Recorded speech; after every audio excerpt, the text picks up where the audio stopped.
Hello everyone, this is Fadi, and I'd like to welcome you back to this series about the Islamic original sin dilemma.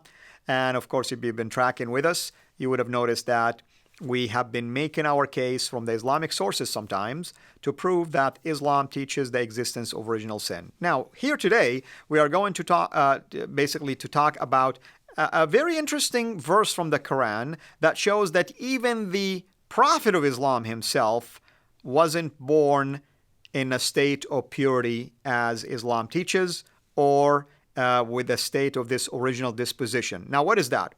Islam, to contradict the original sin, teaches something called fitra. What is fitra? It's the original disposition. What does that mean?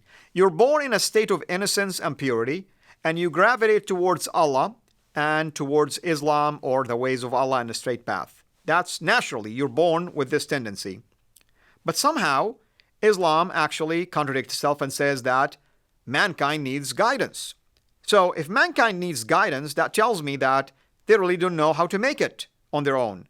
And therefore, they are unable to find the truth. So let's say the tendency basically meant that they needed someone to now show them where to go because they have the tendency to go, and therefore they want to follow the straight path. Fine.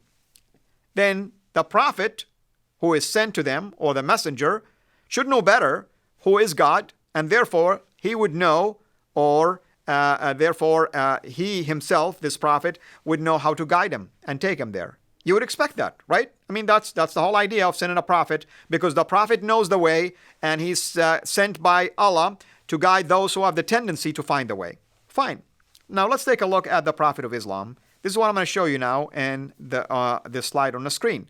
It is chapter 42 of the Quran, verse 52. I'm going to read it for you first. It's the Palmer translation. And I usually choose the translations that will fit with what we're trying to explain to you so that you don't labor in trying to find the right translation that matches basically the Arabic. This one fits what the Arabic says. I try to always find the translation that goes with the Arabic. As you know, it is really hard to find a faithful Quranic translation because the translators sometimes tend to manipulate these translations either because of their lack of understanding of what the Arabic is or because they recognize there's a problem and they try to water it down. This one by Palmer, and Palmer, by the way, is one of those good ones because he tried to be as close as possible to the Arabic. Chapter 42, verse 52, speaking about Muhammad, look what it says. And thus have we inspired thee by a spirit at our bidding. Allah is speaking to Muhammad saying, we, Allah, inspired you, Muhammad, by a spirit of our bidding. Now, Muslims will argue that the spirit is the angel Gabriel. Fine, no problem.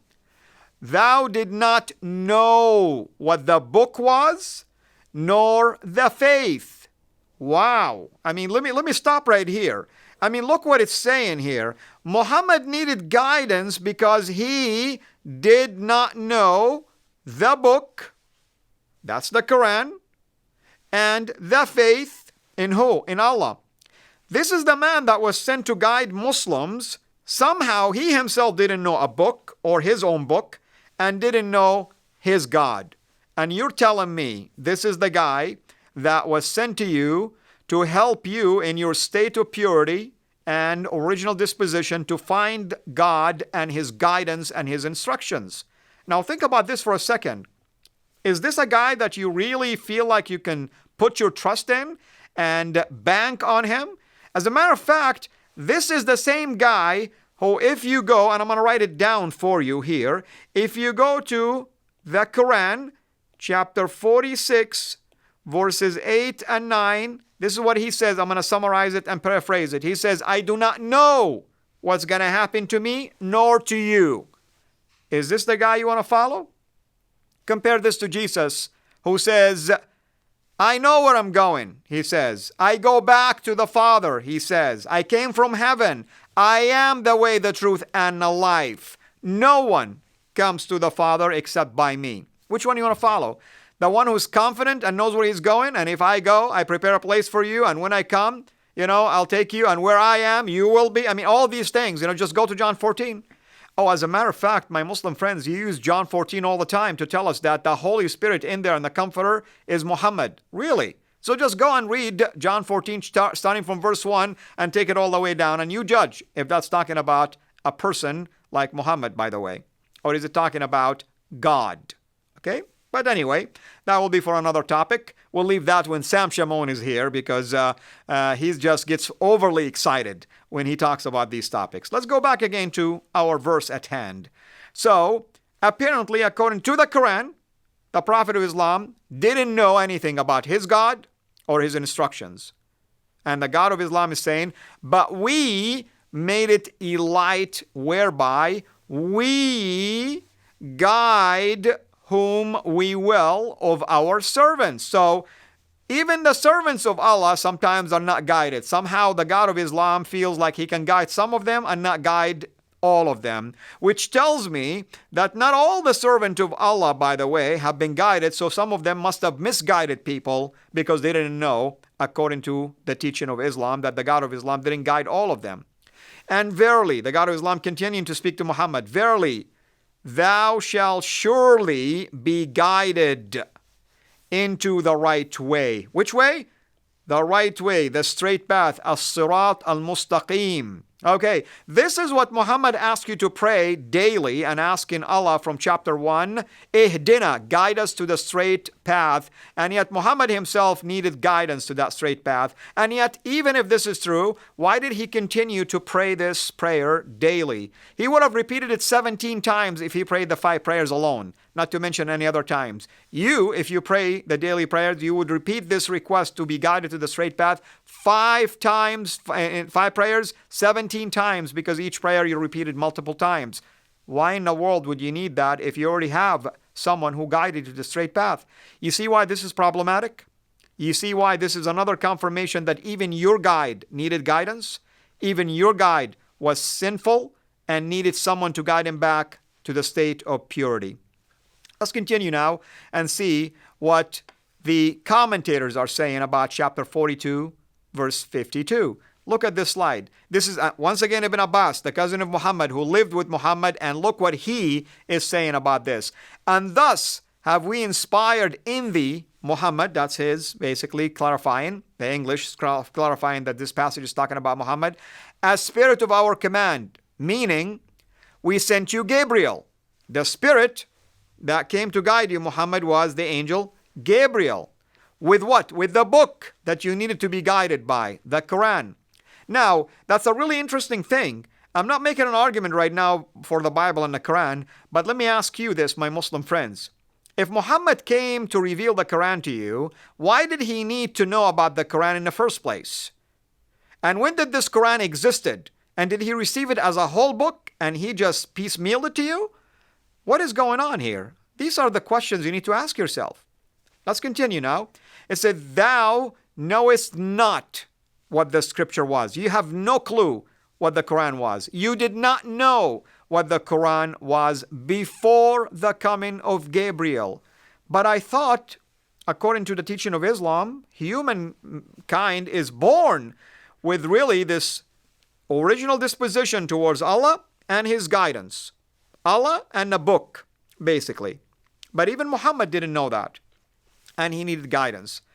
You didn't know what the Quran was before the coming of Gabriel to you, nor did you know how to recite the Quran before it came to you, nor what the faith, meaning you did not know the call to Allah's divine oneness. Divine oneness. This is powerful. You know why? Because Muhammad endorsed idolatry and he worshipped idols. And here the Quran says, until Allah revealed himself to him, he didn't know that there is one God. He always worshipped with his tribe idols that existed in Mecca and in other places. So this is the guy that I keep hearing all the time. He was sent as a guide to mankind. Does this sound to you that this is someone that knew his God beforehand, and he's the one who wanted you to follow him all the way to on a straight path back to God? You be the judge. So we're going to continue now with this commentary. We have made it, i.e., meaning the Quran, a light, an exposition of commands and of prohibitions, the lawful and the unlawful, the truth and the falsehood, whereby by means of the Quran, we, Allah, guide whom we will, whoever deserve it of our bondmen, and lo, thou verily dost guide, do call unto a right path, a straight path, through religion. God is speaking to Muhammad that we have decided that you're worthy to be guided, and therefore now we're going to show you how you yourself need to be guided so that you can become a guide to others. Once again, I make the argument that if Muhammad was born in a state of fitrah, why would the Quran talk about him in such a fashion? Now, we shared with you select passages from the Quran that confirms the existence of original sin. I'm going to close here by showing you additional passages in the Quran just as a summary for you, and you can go and do your own study on that. In chapter 14 of the Quran, verse 34, it says that man is unjust, meaning man, humanity in nature, they're born this way with the tendency to be unjust. That's sinful nature. In chapter 80 of the Quran, verse 17, it says man is ungrateful, born with the tendency to be ungrateful, sinful.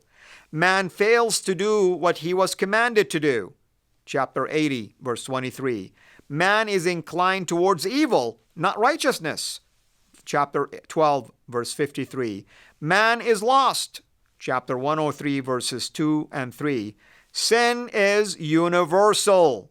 Everyone is sinner. All have sinned. The Quran confirms this. Confirm it in chapter 16, verse 61. And finally, man is incapable of purifying himself, of leading himself, of guiding himself, except you need someone to take you there, according to chapter 24, verse 21. All of these things confirm what the Bible teaches, and this is why I want to appeal to you that unless you know Christ, you have no hope of walking that straight path, of making it all the way to heaven and be in the presence of God for all of eternity. In the next episodes, we will begin to unpack to you what does that mean and why the sinlessness of Christ, acknowledged by the Quran, is important. Until we meet again, have a blessed day. Thanks for watching. Make sure to like and subscribe so that you don't miss future videos. And please consider becoming a patron on patreon.com/CIRA International.